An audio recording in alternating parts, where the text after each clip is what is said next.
wait. Stop the presses. Stop the presses. Because we've got a very special run in here, folks. We've got a very special visit from a very special attorney. I mean, folks, a man so wise in the legal ways that Johnny Cochran's Force Ghost asks him for legal advice. The one, the only, Nathan Dellen. How we doing, sir? I'm well. It's a great day to be in Nebraskan, K.O.E. and the Buck Nation. How is everybody? What have you been talking about? I'm late. I apologize for my tardiness, but I am here now. Well, I'm glad I got you here, Nate, because there's a couple of interesting questions and picadillos. The great Vince McMahon, after several years, has retired from WWE. The disgraced Vince McMahon has been forced to resign in disgrace, depending on how you want to look at it. Now, what happened is it was discovered, the shareholders discovered that he had made some NDA non-disclosure agreement payments, numbering in the millions, to several different women who had been under his employ over the years. Now, the way this all got the ball rolling, and this is something I'm curious about, Nate, a friend of one of the ladies who signed a non-disclosure agreement leaked this to the WWE board of directors. Now, to me, though, it just seemed like the lady who signed an agreement not to disclose clearly has disclosed. Yeah, that's a problem. But it's also going to be a problem to hunt down and find by a preponderance of the evidence that she was in fact the spillover, right? I mean, it becomes a nightmare when you've got these he said, she said, in the dark, anonymous tip, situations. It's very, very difficult. But yeah, no, Vince could go after some money, but of course it's not that much. Are we not sure like this $3 million? No, well, for Vince, Vince, what's right. $3 million? He's probably rolling that when he goes to Vegas. I don't think that's like. Well, this is the other kicker: is he had $12 million worth of NDA payments he had paid out over about a 15-year period, and he was First like, "Well, okay. Raise your hand if this is surprising." Who on the board was like, our Vince? Never. I do declare it's impossible. Like, no, like, what is, I don't understand. This is a power play by Triple H, right? Like, no question. Well, actually, it's probably not Triple H. It's a guy named Nick Khan, who is actually The Rock's best friend in college. Nick Khan is a guy that sets up companies to get sold. That's just what he does on Wall Street. And, but the big problem here, and the reason he had to retire, is he paid $12 million, but it was of his own money, he said. But over that same amount of time, they also found $14.7 million of personal expenses he had just kind of charged WWE. Yeah. And so it was one of those, you're going to pay this money back and you're going to resign. And the SEC might not investigate you. And sounds like that's the only way this works, is that if there was an actual problem from the SEC, right? Because if I'm Vince, I make this a public issue and I say, let's let the fans decide. Let's let our customers of our product decide whether or not it's time for me to go. And I'm sure WWE Nation would have risen up. Well, here's the thing. They were, but the SEC was beginning an investigation, actually. And right, and that's the thing. If it's part of a settlement with the SEC, then I guess it makes sense. So here's the actual story. Let's just gloss over this real quick. This is coming from IndiaGlitz.com. Obviously, this story is already almost a week old, but WWE boss Vince McMahon retires after being accused of sexual misconduct. Famous wrestler to replace him. Chief Executive Officer, Chairman of World Wrestling Entertainment, WWE, Vince McMahon announced his retirement at 77, a month after he stepped down from his duties over alleged sexual misconduct claims. The WWE and its board of directors have now announced that Paul Levesque, better known as Triple H in the wrestling world, will assume all responsibilities related to WWE's creative, in addition to his regular duties that he just recently came back from after heart surgery. Do we know how he's doing? Good enough to come and run $1 billion company, I guess. My God. He was trying to here's the thing. Stephanie, his wife, Vince's daughter, just walked away not that long ago to spend more time with her family. Triple H had this heart surgery. it was just Vince, a couple of his cronies, and like Phil was alluding to, this Nick Khan, who essentially it comes in to streamline a company to the point where it will be the most valuable it could possibly be if a sale were to occur. So now Stephanie's back. Triple H is assuming all creative control amongst his other duties, and yeah, it's. Do you think Triple H is thinking to shop the properties and like sell it? Oh yeah. If it were up to Triple H, I don't know that selling would be the first thing on his mind, because he wouldn't even get a chance to suggest that, because Nick Khan would already be doing it. Yeah, like Nick Khan is basically trying, and in my opinion, he's trying to set up. Shut your mouth, Tiberius! You shut it down. No, Vince is trying to convince everybody that the shit in that NDA stuff, that was all fake and part of a storyline. Like, no, that was just a storyline. But Nick Khan's trying to get it sold to Disney.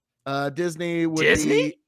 Oh yeah, Disney would. ESPN. Definitely. We're gonna have Raw on ESPN. Is that what's about to happen? That's very, very possible. But also one other thing. Do I get the WWE Network on Disney Plus?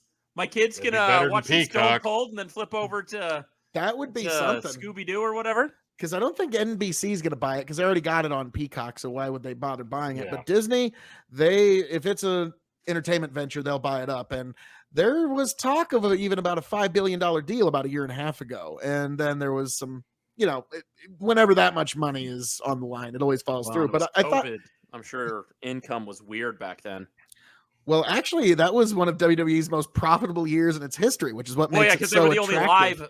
No, it wasn't WWE. I actually meant on the Disney side. They might have had a hard time coming up with the cash because they had to shut down the parks, the cruises, and all that stuff. They were bleeding close to $40 million a week for a stretch, and so they were running into issues. But anyway, I digress. You're right. WWE was very strong doing the Florida stuff.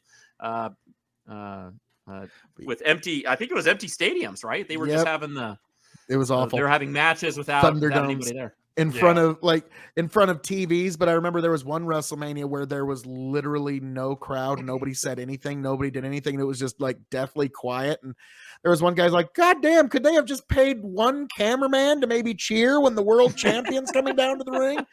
But also you'll get a kick out of this. Vince waited until 5:07 on, because keep in mind, WWE's a publicly traded company. We're a publicly traded company, pal. He waited until 5:07 on Friday to announce his retirement.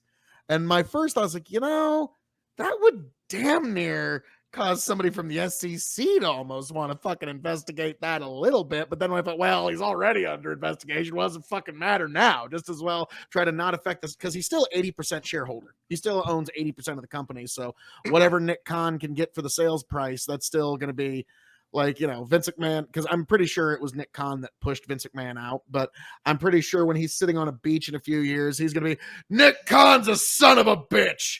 To Nick Khan, like that guy is gonna both kicked him out of his company and almost made him a cash money billionaire at the same time. Right. Yeah, that's complicated.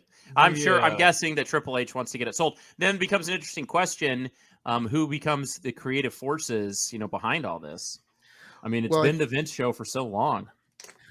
Yeah, and that's the problem. Is everybody who wanted Vince out of the picture, like.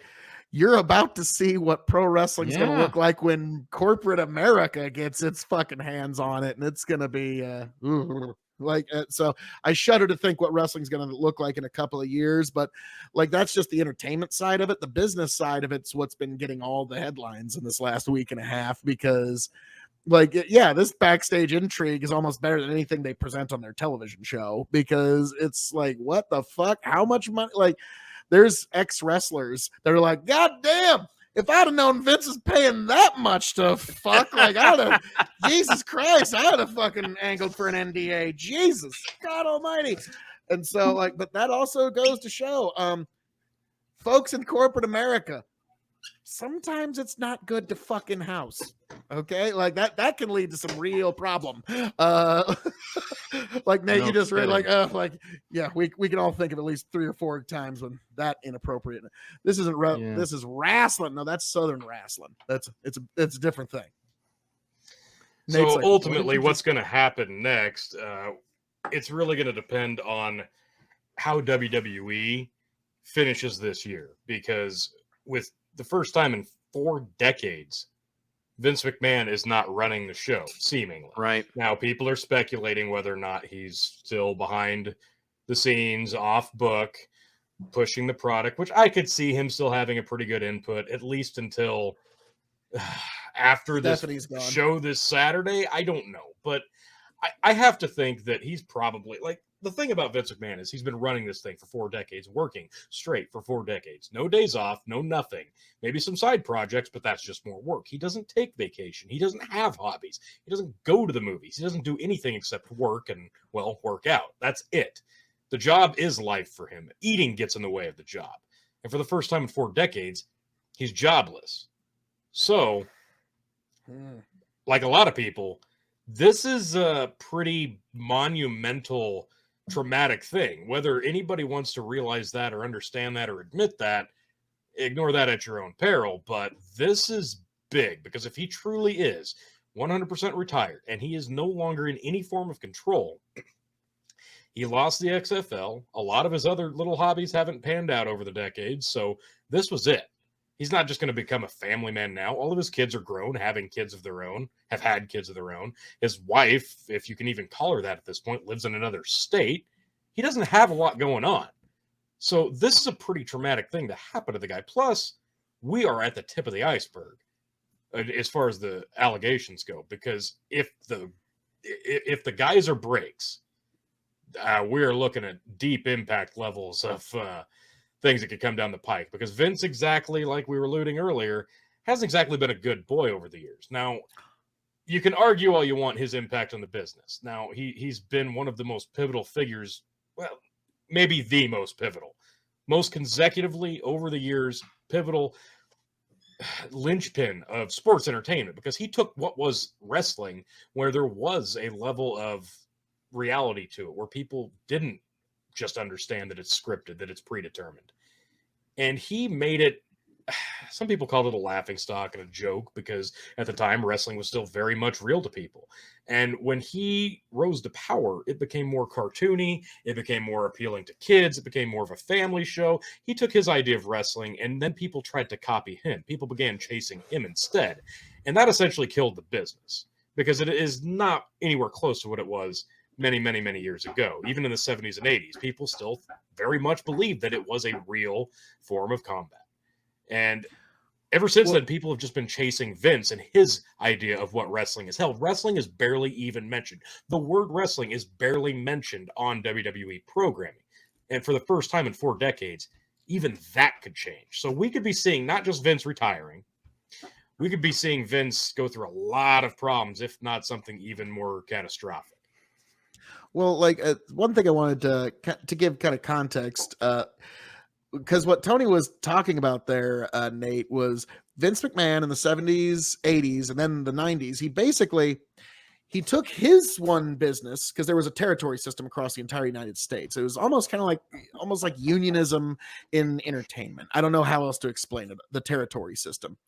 And what he did was he took his product national on television, and then he exposed the business. He went before a courtroom and said, what we do is predetermined, and exposed the entire business, destroying everybody else's business and ability to draw. He was already national. He was already on TV. He was the cartoon wrestling. And so he basically made himself a billionaire at the cost of a entire industry. And he made it himself. He made himself the entire industry there. So what Tony's talking about, how he destroyed the business, in a way, kind of, but he also turned it into Disney, if you will. Well, and then how do you talk about the Attitude Era? Because even though it wasn't real, those like Mankind Rock fights were the most brutal. Like, there are UFC fights that are less brutal than what those guys were up to. But then he backed off. It seems like he went through different iterations, even of his own product.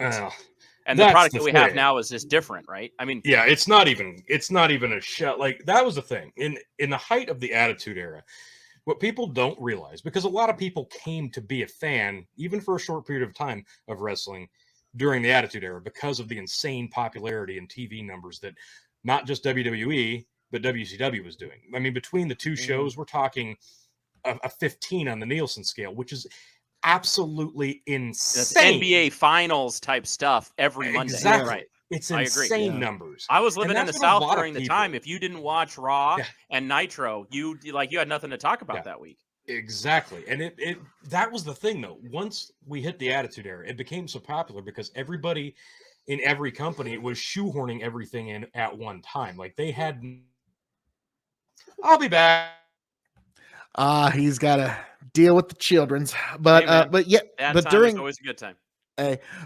whenever you what you're talking about, yeah, the Attitude Era, they were pulling in ratings like Raw. I think its highest rating was a 10.4, so 10.4 Yeah, million by people. itself. Yeah. Yeah, and then there was one week where Raw got an 8.2 and Nitro got like an 8.3, and it like so That's like 16 Michael million. Jordan level of basketball. I mean, seriously, that's what he would pull. No mention of WWF. Like, well, yeah, that's like you got to remember. Like, one of the other big reasons why I'm always big about like I don't know about saying that, guys. Maybe we shouldn't talk about this because I lived through the transition of WWF to WWE and how hardcore they were about. Like, they would fuzz out any little WWF logo, To and this they went, day, they still do on the network, Yeah. right? Yeah. And so it's like, you better make sure you get your branding and your copyright shit right the first time because it'll bite even the biggest motherfuckers. See, this is the thing. Like everybody Monday who Night wants to talk Wars. about wrestling, the first thing that jumps to your mind is Monday Night Wars during the Attitude Era. And the reason they were so amazing was because the competition was so strong. For the first time ever in the history of the business, the competition was as strong as it's ever been. Now, the territory days of wrestling never saw this much popularity because there was nothing like broad it in terms appeal. of- Yeah, I'd say like broad appeal. You had no platform to be that popular. Most of the people that were watching during that era were seeing it live. They weren't watching on TV. They weren't able to watch something from across the country. Hey man, on I another remember promotion. when DDP would come in and run circuit still, even during Yeah. the Nitro days, right? He'd still come down on like a Thursday evening. I mean, now there's programming on Thursdays, but it was like Thursday evening. My buddies would all go get nosebleed seats and like take pictures of him and Macho Man John at each other just on a Thursday, right? I mean, they were still doing that stuff even as the wars were starting to rev up because Ted Turner, I think, was still partial to that old kind of model. He wanted his boys out there 200 days a year. We're wrestling, right? I mean, that was the attitude. Well, and that was the thing. They tried to copy so much. Like I said, everybody was chasing Vince. When Ted Turner became, owner of WCW, he was copying Vince's formula and then letting other people improve upon that. This wasn't like wrestling was just years prior, even within the same company. But once the competition got so strong and they were doing 8, 7s, and 8s on a weekly basis against each other, they had to keep raising the bar every week. And the damage they were doing to their bodies and the storylines they were doing. Well, that's the thing. I think we ruined that generation of talent, more or less, right? And as a consequence, we've become pretty soft in the presentation anymore. That's part of it. That's part of it, but not just that. We had to reach such a level of shock and awe to outdo the competition. But not only that, they were doing so many different things every week for so many years. They kind of ran out of ideas. Now everybody's done everything. Well, everybody's seen anything. WCW Competition went away. Competition was gone. Yeah, in WCW's 2002. collapse is one of the most tragic things that's happened in American media. Competition, without competition and all those ideas being used up in a 3-4 year span. It took a massive downturn as soon as the competition was gone and the writers. Well, and I think Eric Bischoff has done a little bit of mea culpa on that, is my recollection. He's done some recent, what do they call it, straight shooting or something like that on these different podcasts. Shoot interviews. Yeah, shoot interviews, and he talks about the old days. And they tried to poach one of Vince's creative people, and they did successfully. Vince Russo. Yeah, and then once Russo came over, he and Bischoff were they were like exactly the wrong vibe. And they started doing the weird stuff like, who is that really dumb actor who had like 5 minutes of fame in the late 90s and he became world champ for one night? David Arquette. Yeah, You're David giving Arquette me post-traumatic stress. Well, no, disorder. it was like, But yeah, back to the original point though of when you've got good competition and you're constantly trying to raise the bar. I actually thought WCW when they brought in Rodman and the Mailman after the I finals. fucking loved that. I love that. They got Jay Leno in a couple of times, right? And then Vince I got the fucking hated Trumpster. that. Well, yeah, Jay shouldn't have been there, but like the idea was Jay good. Leno, he's gonna give it down. Oh god, this was the joke. This was the joke. Here's Oh, the boy, thing. Here we go. Here we go. Drew Carey fucking was in the Royal Rumble one year. Here's what he did. He came out, he got in the ring, looked scared, nervous, and immediately jumped back out. Right. If That's Drew a problem. Carey had gone to WCW, they would have had him going over people who'd been there for 10 years, pinning them clean, The being Russo world era was champion. a disaster. Well, that was the difference. Okay, between now I want WWF to talk and about that. I WCW. totally agree with everything you're saying, and I just want to say the reason that wrestling for me was part of its timing. You've got to be at that right age to really like fully invest. I'm not gonna lie, like Roman Reigns is champion again. I'm like, I don't even care. Like It's better now. It's better now. Well, that 2015 run was like, Ugh. I was like, Oh, why That was who rough. thought this was a good idea? Vince Why is McMahon, the Vince guy and they only just Vince. forced out. Like Yep. that people were like booing Roman Reigns. Yeah. They're trying to have him be a Well, he's they've like- gotten babyface. so used and he's to acting that like because he's for Joe years they Babyface. did that with John Cena because it's the Yeah. same formula. Once Vince had no competition, he could Right, okay. do and make the stars that he wanted. It was like Hulk Hogan all over again, but the fans were rejecting it. And that started with John Cena. And eventually, finally, after 15 years, they finally accepted John Cena to a certain degree. That was never going to happen with Roman Reigns unless he became a bad guy, which finally happened. At least Vince had that much foresight to go, okay, I guess we can let him be a bad guy now. That barely happened under his watch. But the point is that there has been competition the last 3 years, and it's not been the same level as WCW, but it's been an alternative product. Okay, And yeah. even then, talk to me WWE's about this? product has completely still been nosediving. COVID had a lot to do with it. Yeah. Okay. And that. But who started the alternate league? Sorry, I'm not up on this. It'd be Tony AEW. Khan, the son of the Jacksonville Jaguars owner. Sorry, what's his dad's name? Phil, I can't think of it. I can't. It's not remember. Nick. That they're not No, related. no. As far Yeah, as we Tony know. Khan and Nick Khan, despite Not both related. running, No they're not related. related. Yeah. But now we've actually been saying, like, well, for the first time since the 70s, now a couple of Khans are running the wrestling industry again. So, like, Oh, that's but hilarious. but yeah, Tony Khan, basically his dad gave him $100 million of his inheritance early, and he took 50 million of it and he made AEW. And it's basically okay. a bit of a vanity project, but also a, hey, look at me, Dad. Look what I can do with your money Yeah. if you give it to me. And he's actually profitable, to his credit. It's not just a vanity project. He's actually Well, making you money know, off of it. If Do you they have? write off Adderall Have they poached any expenses. talent, or are they Oh, just yeah. trying to grow talent They- themselves? They grabbed Chris Jericho. That was their The Walls. big- Okay, good deal. Yeah, and that was the big one. Everybody knew who he was. Well, yeah, he's a little past his prime. Is he commentating? Oh boy, howdy! He's a lot past it ever since this company Um, launched. Like the first year, he was doing some pretty solid work. Since then, take any idea that he had over the last 20 years in WWE, and even they were saying, no, Chris, this sucks. Well, he gets to do it in AEW. Well, like Oh, I was gonna dear, say, that's a like what problem. he's discovered in AEW is like, you know what, guys, I think sit-ups are overrated. Like that's kind of what he's like. That's become the shtick. Yeah. yeah. Yeah. Well, like yeah, Wow. he's Dad, just kinda, dad bod wrestlers. Let's go, dad Yeah, bod. he was, Let's go. yeah, he was pretty he's got a dad bit of- bod for a while, yeah. yeah. So that's So- what. But yeah, like so they've been trying to grow some of their own talent.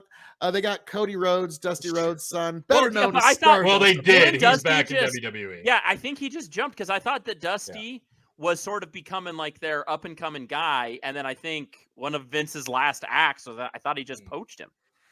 Yeah, that was like that and like signing one of the Paul brothers were like literally his last fucking acts in Axes. the company. Yeah, he Was stole Cody Rhodes back from AEW, which Well, let's be okay. frank, I want to get at something, and again, so the reason that wrestling holds such a place in my, I told this to Phil before, is that the genre, the showmanship, the connection with a live audience, the pageantry, but also just it's almost like the ocean, right? You have this like natural Yeah. welling Ebb up and of flow. emotion that it's a occurs. spectacle. Yeah, you got to see It is. It's really incredible. And I'm telling you, right at the very beginning of the Attitude Era, when we had the Bret Hart Michaels fights all the way up to the screw job, the Montreal screw job. Yep. Like, to me, that's actually what kind of starts to launch it. I know it's really Stone Cold and Goldberg and Sting and WCW and Undertaker, right? Like, I know that that's really the core of it. But that some of those matches, I mean, you saw people that just they knew when the tension was building and the audience is there with you. Between Bret Hart and Shawn Michaels, when they were doing faction warfare between the Hart Foundation and D-Generation X, Yeah, you had Canada and America legitimately biting angry each at each heads other. off. Yeah. And then the Montreal screw job sort of, I mean, it was, it's intense. You couldn't have wrote that stuff if you tried. Like, that was just right place, right time, and the two right guys to do it. Bret Hart legitimately hated each other. That was a legitimate screw job. The rumor is Undertaker, when he was on, he was on one of the it's not programs. A rumor. That's 100%. Yeah. Like, Vince said, if you want to hit me, you hit me right now. And Bret Hart's like, fine. And laid him out. Well, I don't know if he laid him out, but he smashes him in the face. And Taker's like, oh, geez. Like, trying to stop the war. Any of those stories usually include the Undertaker behind the scenes. Like, there's not a lot. He was the glue guy. By the way, he was such a He was the muscle for Vince for 4 years. But I mean, you just hear about, so like, when he was also the judge at Wrestlers Court. He was the locker room leader. He settled all disputes. I like to think so. When Taker, let's see, when he did the American Badass character, right? When he was just rolling around on the bike, and they did the merger with WCW and WWE, and he and DDP, that was DDP's last feud, was with him and Taker. It was awful, but it's just interesting to me because DDP came out of that knowing that, the creative direction was a disaster, basically ruined his career. He was always supposed to be Joe Everyman, who came in late in his age. Not a voyeur. Not a goofy voyeur. And all he was always a fan favorite. And that's right. Loved him for that. Trying to turn and they made him be a creepy stalker. Disaster. Yeah, I'll never forget. I was watching live that night when the big unmasking of Undertaker's wife, and I remember when it happens, like, hey, it's DDP. Oh no, DDP is involved in this. Yeah, everyone knew. Everyone went, oh, this is wrong. Like, everyone knew that was wrong. DDP knew it was wrong. Taker knew it was wrong. But they just sort of like gutted through it. DDP and Taker had one pretty good match because DDP still had something left in the tank. But Taker was like DDP's friend. I mean, like, he got him through that on a personal level where he's like, you're going to get paid. It's fine. We just got to suffer through this together. Well, there'll be other opportunities. Turns out there weren't, but Taker was sort of the guy who was trying to that's the thing. Keep everybody together. It was such a different time because now there's only one promotion and Vince owns it. And sure, they had a couple of shows, but a brand split wasn't a thing. They didn't have 3 brands under the WWE banner at the time.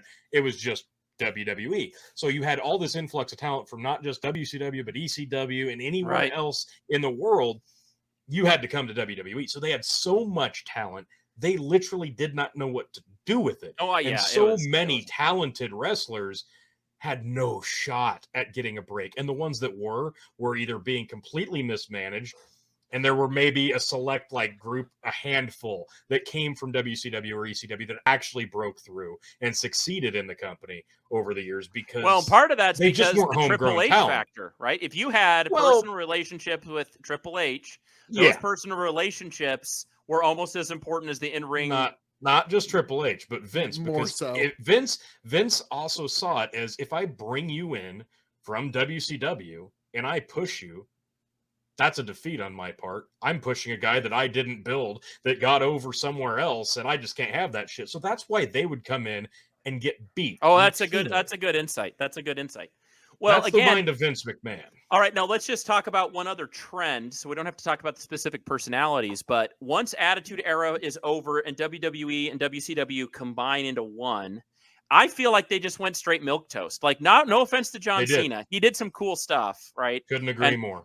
He had some great moments, but if you just talk about the grind, the week in and week out live events, there was just so much milquetoast for like a decade.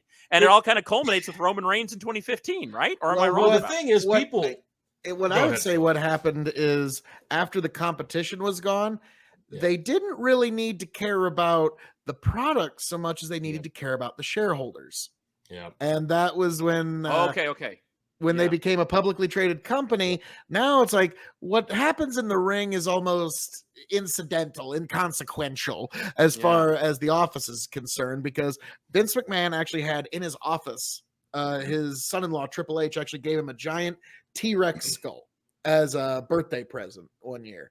Like probably a real one, right? Like a legit, like it was hundreds of thousands of dollars. And it was a real T-Rex skull. And he said, this is to tell you, this is a lesson. You always have to feed the beast. The shareholders are the beast, and you always have to feed them. And so Vince McMahon would look at that T-Rex and remember, I always have to feed the shareholders. Always got to make sure they got more money. Always got to keep them happy, because once you become a publicly traded company and you're an entertainment venue, you're basically just reputation managing at that point. You don't really care what the product you're putting out at that point. Well, that's pretty pessimistic, but I understand the point. Right? I mean, but you basically just said anyone who's a public company is now a soulless corporate hack, and their product is probably awful. Is that what I just said? Well, in WWE world, well, okay. Nate, I'm going to say it's that 95% that ruins it for that 5% of the good ones. Okay. Like that. So yeah, that's so.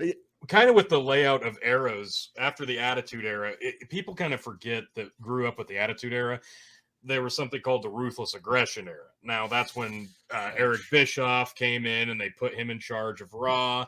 They had a pretty good run of several years that people that were fans of the Attitude Era kind of brush off early, but now looking back, like, damn, that wasn't that bad. But it was just kind of a clashing of generations at that point. But after that, and they started transitioning into the PG era, when they went TV PG, that's when the product really, really got just very, very vanilla, and the competition couldn't be lower. Meanwhile, I'll tell you, do you guys remember who was what was his name? Mr. Pimp. It was a guy who'd bring out 4 prostitutes with him every time. Godfather. The Godfather. Train. The Ho Train. That's right. He had purple pants and the cane and all that. Like, I thought if you wanted to go a little more milquetoast on the sexually explicit stuff, or like the Sable nightgown match, as a 13-year-old boy, very interested. Yeah. Very interested. However, they weren't doing that in the PG era. No, and right, that's the thing. So if you were to say, like, what are the things that I remember from Attitude Era? It's not really the more suggestive content. It's it's Undertaker, Mankind through the cage. 2 stories. It was the uber violence, yes. Yeah. Or even some of it wasn't just uber violence. It was some of the characters too. Like when Sting would come down from the rafters and take on 4 dudes at once with a baseball bat. Right? Like, it was kind of the moments. Impetus of sports entertainment, because this was what Vince McMahon wanted all along. This was the vision that Vince McMahon had all along. Like Hulk Hogan was the only real successful character that worked on a large scale, because everybody else was just such a caricature that people kind of rejected it from anybody who was a fan of another promotion at that time. Like Hulk Hogan kind of transcended that and really was the kickoff to sports entertainment. Right. Okay. By the way, that's the early 90s. That's a conversation for another day. Who has a bigger influence on wrestling? Is it Hulkamania we can have that debate or Vince? Another time. That's a debate for another day. We'll have that debate another time. But the early to mid 90s, Hulk Hogan was Homelander of the 80s, okay? No, the early 90s. His title run was over 1,000 days, Phil. You get that. We'll have that debate another time. Out of your mouth. Phil, stop it. We'll debate this another time. But that's the thing. The early 90s were very unprofitable, especially for WWF, just for wrestling as a whole. It was not popular. It was not interesting. And WWF being one of the top companies, they were pushing people who were dentists, who were dumpster truck drivers, who were hockey players. Everybody had to be a stupid caricature. Right. And this was kind of coming off the heels of Hulk Hogan. And when he left WWF to go to WCW, even Hulk Hogan, the red and yellow, wasn't getting over in WCW. People were sick of it.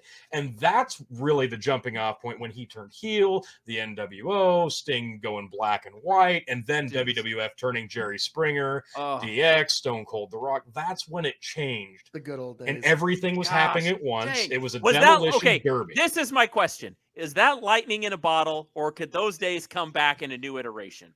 Well, you're not going to be able to pull 8.4 ratings on television because nothing pulls 8.4. I just mean in terms of the quality of the product. I don't care if anybody else is watching. No, if just the 3 of us are watching it, Can we get that level of product again? I don't think so, because for WWF at the time specifically, they lucked into two of the most iconic superstars of all time in The Rock and Stone Cold, and they had them at the same time, literally battling each other, and you couldn't pray for something as big as those two brought to the table in terms of revenue, eyeballs, and just legacy.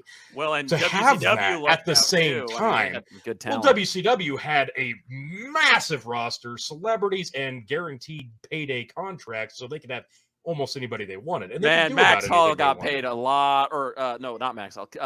Chris Scott Hall, Hall and Kevin Scott Nash. Hall and frickin' Nash. They Mhm. got paid. You'll love this. In their contracts, they had what was called a favored nation clause in their contract. So if anybody 40. got paid any amount greater, like they had to be paid 20% more than anyone else, any other talent in the company. So they would always be like, "Oh, Stinger, you're worth way more money. You need to really negotiate on your contract." And so they were trying to get everybody's money up as high as they could because they were favored nation. Didn't matter what they were making, they would be making 20% more. Yeah, that's ridiculous. And by the way, Nash didn't work.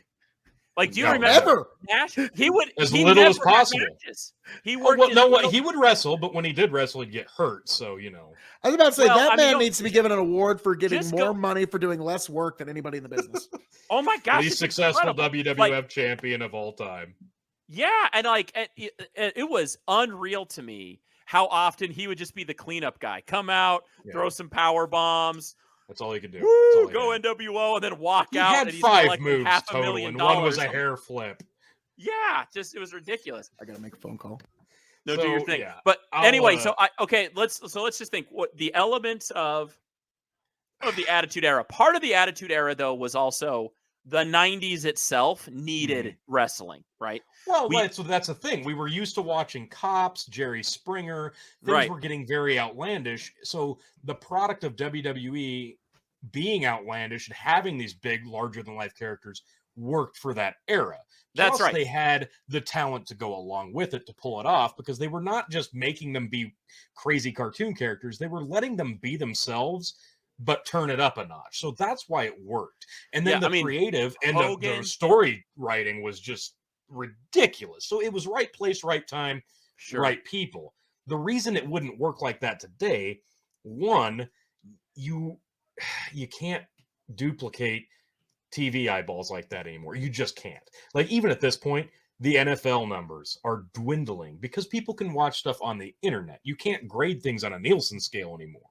It's not the same era anymore. So the internet being as big as it is now and bigger in the future, we know that's coming. TV is going to eventually fizzle out. You just can't replicate that. Was that Vince McMahon, Phil? Did you have to call Vince to see if we could say WWF instead of WWE? Is that what you're doing? Well, yeah. I mean, what did the Vinster say? He said, you're talking about wrestling, pal. Could you maybe get me a line to Nick Khan? Maybe we could talk this out. We could maybe discuss this. But I think the second reason we could probably get him on the show now, T. We'll save that for episode 150, Phil. But I think the second reason that it won't work, not just because of the TV, but because in the mid to late 90s, we were still essentially coming off of the heels of people across the nation truly understanding that, yes, this is a scripted endeavor. This is predetermined. This is not technically real. That's been well established now for that much longer. And not just that, but none of the wrestlers today are committed to their character. None of them. Oh, that's if you see them outside, you can go to their Twitter page, you can go to their Instagram, and you can see the real them with their real name. There's no commitment to kayfabe. The curtain has been pulled back and burnt to a crisp. You can see that real person. So it's just an actor playing a bit in a movie now. So you can't connect with that character. Well, okay, I agree that changes the nature. That changes the nature of it, and also to your first point, this changes idea the investment level. Well, sure, but then if we also just sort of mention too that the cultural moment has passed, where everything sort of came together. In a sense, wrestling was reality TV before reality TV took off, right? And so that's one of those things. It sort of had a special moment. That's the lightning in the bottle piece. My thinking is, if the way that politics has incorporated the Vince McMahon isms into itself tells me there's still a hunger for a high quality product that has the correct pizzazz. And so, to my way of thinking, and that might be it. You might need to up the KFAB level again, right? We need to hard to come back from that now, though. I agree, because what we're saying is you're asking the audience to sort of buy in a way that is right. You need to forget that it's fake. But could you just at least get it from the talent? Could the talent get better K-fabbing? You kind of have to do that. Like, what we have, the biggest problem is, like Tony was alluding to this, is we have feuding talent, people who are supposed to be hating each other on national television, wishing each other happy birthday on their Twitter. Yeah. If one guy accidentally injures another guy in a wrestling match, you'll have a fucking candlelight vigil by his bedside. Oh, I'm so sorry. Rather than saying, yeah, you're injured. Guess what? That's what happens when you fuck with me. Like, that's what you should do. Buy in. So a higher level of buy-in to KFAB. I like that. I think that is one of the keys. That's Stone Cold. One. Right. Stone Cold was Stone Cold, right? Like, he was not your friend in any circumstance. Like, I'll never forget when they did the Mania of WrestleMania, a documentary about WrestleMania 19. They released it for WrestleMania 20. Beautiful. And then Stone Cold says, Vince McMahon, one of my best friends. I'd do just about anything for that guy. And like, even then at that point, like I was like fucking 19, 20 years old hearing this, like, what? They're actually like that. Like, I couldn't believe, because Stone Cold was so committed. You'd never hear him say "Happy birthday, Vince." Like. But this was that was also Stone Cold Steve Austin glaring at the doom of retirement, and he had no fucks left to give. And even at that point, he was just like, "I got to get through this match. I just hope I get through the match without keeling over in the fucking middle of the ring." So he didn't care. His neck was so messed up. It wasn't just the neck. He was just strung out mentally and physically. Yeah, none of those guys will ever come clean as to which chemicals they were putting into which body part when. I mean, but that's got to be part of that too. And I hate to say it, but that's another thing that's different now. That's usually the answer. Yeah, so let's talk about that too. Let's talk about the physiques right now of a lot of the talent. Oh, I feel like that's twofold. Could wrestlers get any fucking smaller? Oh my god! Like, if it's the turn on an episode of right? AEW. They've gone for cut over girth. Oh no! Right? I mean, no! Turn on an episode of AEW. Physiques don't matter now. Oh, they don't. I'm taller than some of the motherfuckers on AEW, and that's not a joke. And I'm not a tall guy. So we don't have the giants in there anymore. Because here's the thing. No, when one of the giants from WWE comes in, they tower over the other guys. It's all about being flat. Like, this is the thing. Like, the product besides WWE, all the other wrestling companies have gone away from the sports entertainment and opted for what I like to call Cirque du Soleil. The psychology so it's of the acrobatics. match. Yeah, it's acrobatics. Psychology doesn't matter.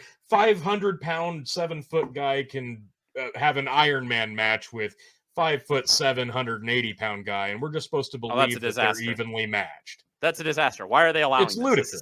Exactly. Well, this is the funny thing. Like, I remember in the late 90s, I talked to a wrestling trainer, and he taught me how to, tie up and how to bounce off the ropes. And that was about it. So that was $120 well spent. But when I asked him what he thought, like, I'm 6'3", and then the late 90s Attitude Era, I was kind of on the smallish side, honestly, of wrestlers. But by today's standards, I'd be downright gargantuan compared to a lot of the kids that are now getting out there now. So that's one of the problems. Now, again, you can't get too roid jacked. People know for sure. Like, there were certain talents in the 90s where you could tell. I mean, Benoit. I mean, we don't need to rehash a bunch of this stuff. Like, obviously, they were being very self-destructive and dangerous, even, right? So, like, obviously, there's limits to that. And I want to have good technical wrestling. Like, I don't want to just, I mean, Goldberg, love him. He's got a great thing, but like, just the technicals are not good. You got like 3 or 4 things, right? That's it. Bret Hart, complete package. Power moves, finesse, aerials. ground game. I mean, unreal. Some of those Canadian wrestling families. Thanks, unreal Goldberg, stuff. for cutting that about 10 years short. Well, I've went back and watched that again, and I don't know how much. No, Bret Hart got like concussed from the front of his head and the back. No, of his head I remember. That's what I mean. Early in the match, he dropped on the back of his head before getting kicked in the front. What of his head. really did it though was Bret getting back in the ring a week later, and then 2 weeks later, and he that was what basically ended his career. So, to me, I really get it, but Bret was one of the best. When he said he's the best there, unfortunately, because like Tony is saying, we may never have the quality of wrestling like we used to. Bret Hart's phrase may actually be true, that he is the best there is, the best there was, and the best there ever will be. That's a disaster. True. This is okay. So here are my 3 recommendations for the wrestling product. Get bought into kayfabe on the talent level. You can't get the audience there, but you can get your characters to have better longevity and buy in. Tell them in contract, no social media. I don't want you showing up to stuff, kissing babies. If you're a heel, you're a heel, and you're going to be a heel in public and in private. You're going to be a heel. It's a 5-year contract. Suck it up. We're paying you good money. So I want the kayfabe up. That's number 1. You should check out MJF. Yeah. Okay. I will. Number two. I think that I want to have I want to have good technical wrestling like we were sort of at the peak in the mid-90s. Okay. I want to have a variety, and I want big, larger than life physiques and bodies. I understand, I love the Hispanic community and the Hispanic culture. I love lucha libre and all that kind of stuff. That is a different entity than what we're talking about. Yeah, if you want to do lucha stuff, that is cool. And I think that the aerials and stuff that they do is awesome. That is not what I'm talking about. That's not what I'm here for. The third thing I think they have to do is they need to be willing to make people uncomfortable again. There were people who were uncomfortable. It doesn't have to be sexually explicit. Fine. I agree. I don't want an LGBTQ trans woman coming out and swinging their dick around. Okay. This is no good. I'm not saying push the envelope, but I'm saying be willing to make people uncomfortable. Yeah. And so that if that means you got a guy who comes out with a beer and a MAGA hat and is a little bit snake bit, you got to let that run. You got to let a guy who really believes he's out there to stop global warming. You know what I mean? It's okay. Go make people uncomfortable again. Mankind, every match, it was uncomfortable. Whether he was Dude Love, whether he was Mankind, he was getting his teeth kicked in. It's engaging. And it made you uncomfortable. Yeah. But that mixed with the kayfabe, right, being authentically uncomfortable, mixed with a really bought-in character, I think that's what changed, is that the kayfabe went down, and we said, we're going to be milquetoast. Don't do a move that might make people uncomfortable. Get rid of the chairs because it's too much. Don't cut anymore, right? Don't hide the really big bloody matches. They're just gone, and that's a mistake. That's a mistake. Blood. They do it on AEW, and they do it very poorly. Chris Jericho just did it the other day. Blood is very much a commodity in the wrestling business because it's so visual. When you see somebody that's blood, they call it the crimson mask. But no, it actually exactly to what you were talking about, how we need some more controversy. We need a little bit of division, and we need, like you said, to be made uncomfortable. There was a wrestler in AEW. She was the women's champion during 2020. So this is during the presidential campaign. Nyla Rose, and she's a trans woman, was born a man and is now a woman, and she made no attempt to hide this, was very open and public about it, would talk about it on her Twitter. The only time it was never mentioned was on the major network television show that she was featured on every week. The way they should have done that is they put the belt on her, and then guess what? You have a controversy. It can go one way or another. You can have people say, I'm for it, I'm against it. And goddamn, a little bit of controversy, and maybe even a little bit of discomfort. A little bit of tribalism. Just go ahead and embrace. We're a deeply divided nation. Give the two divides people to root for. I don't know. Look, Donald Trump and Joe Biden should have known her name. You know what I mean? That's how fucking hard they should have. Yeah, and your world champion, right? Your unified champion, if you're WWE, needs to be a household name, and you can't do that unless you're engaged in some of the cultural conflict that is happening. Right? You just can't. You got to embrace that's our cultural moment. If you are ignorant to the cultural moment, then you're going to fall flat. In the late 90s, they were not ignorant to the cultural moment. By the mid 2000s, by the great financial crisis, they were. I mean, how cool would it have been if they had like a group of like borderline homeless talent that were like busting up and pulling like a Bane and were stealing Vince's money and like handing it out to the audience and embracing the moment? That might have been too much over the top, but you get what I mean. Like, recognize They legitimately, the I moment. think, did that with Donald Trump when they had him on. Well, kind hilarious. But you got to get committed. Like, threw around could you? Vince's money into the audience. I'm not But going to you throw see what my I mean? own money. Are you kidding me? Right? There's Ukrainian war right now. Have a Russian talent and a Ukrainian talent and let people get, like, come on, embrace the freaking moment, people. Well, if you are going to leave us, we will give you the final word on Vincent Kennedy McMahon and, of course, and this whole craziness. What you think the economy is going to be looking like in the next few months, and where can folks find you on this weird, wild, wacky place called the net? Now, if you want to stick around, God bless. But if you got to get going because you're such a high-powered lawyer that, you know, like basically like Rudy Giuliani's like, I've got nothing. Nate, can you help me? Can you help me out here? Like all the high-powered lawyers. Right now, Rudy's star has fallen so much. I might be able to help him out. But no, all right. So the hot takes. The hot takes go like this: Vince's name will go down in infamy and fame. There is no question that he didn't just have an impact on wrestling. He had an impact on media generally, especially when it comes to the reality TV genre. I really do think that he doesn't get enough credit for creating an environment. It was him and The Real World on MTV. Do you remember that? Yeah. This Attitude Era was rising up at the exact same time as The Real World, right before Survivor. And I think that Vince was ahead of his time. And I think that his understanding of live and audience and pageantry and understanding and moving with an audience in a flow has changed our politics. And he doesn't get credit for that. He should. And I'm sure he was kind of a scumball a lot of the time. But you know what?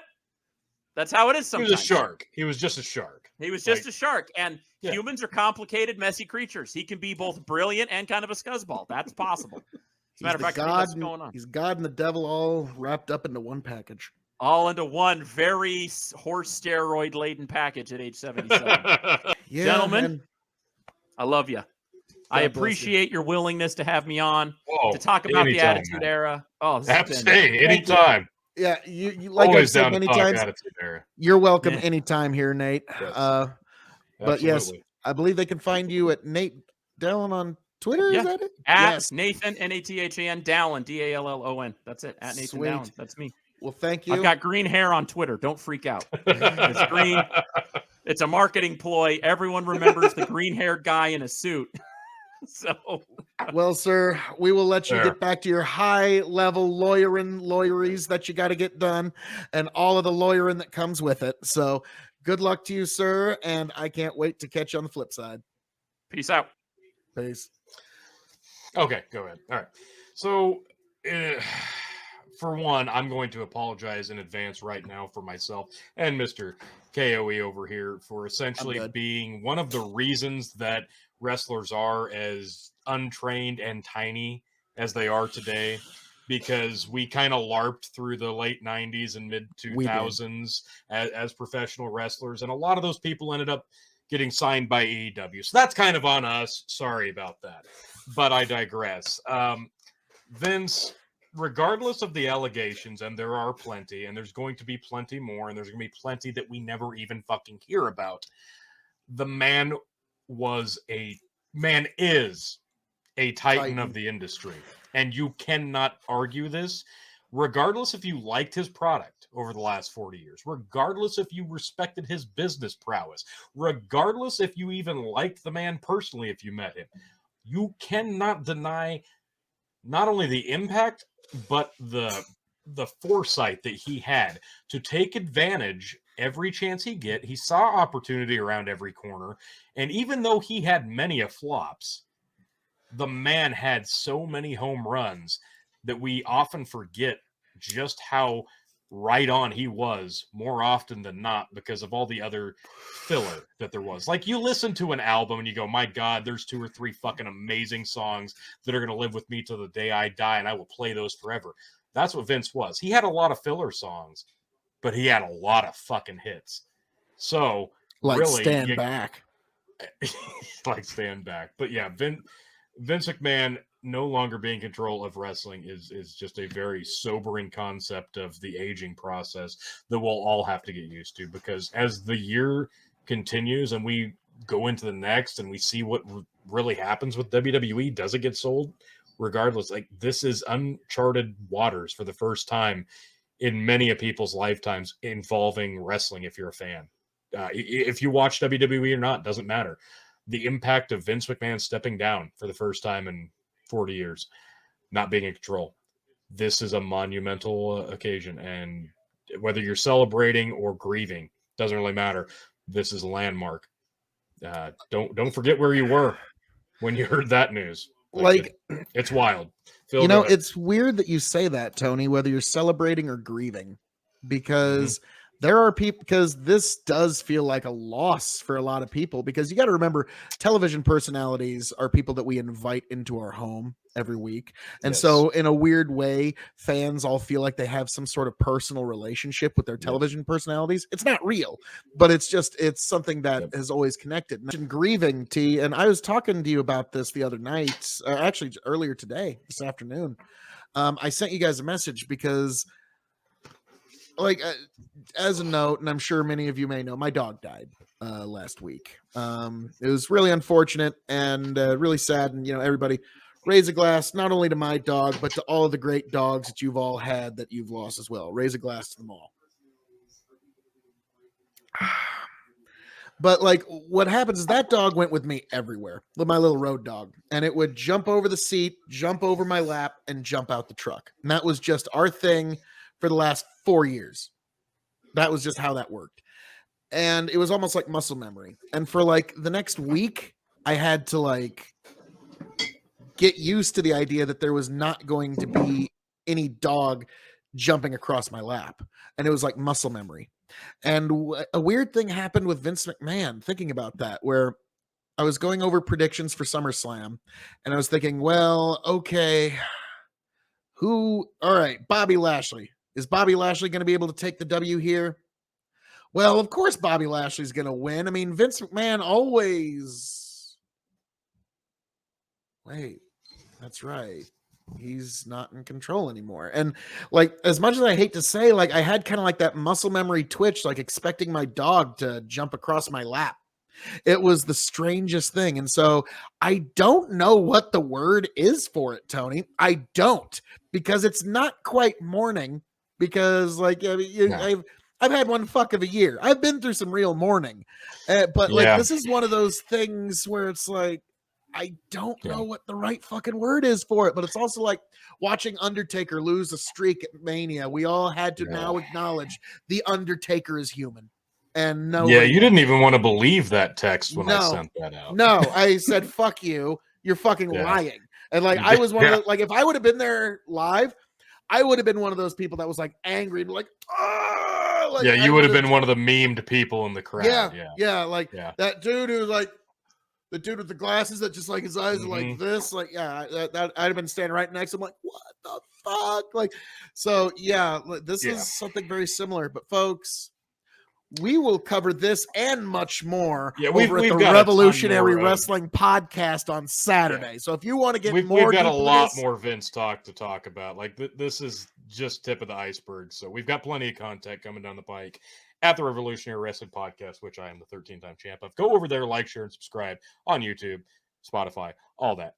We'll see you on Saturday for that for SummerSlam. Smooths itself out. Tell you what I'll do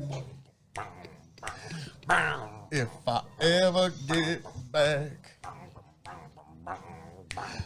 I promise to refabricate you, raging rivers of gold. That's what the brochure advertised. And now we're lost, we gotta take it down. Let you down slow, it's hard to survive. Nice. El Dorado. Oh, Lord. Well, let's see how that one went. Yeah.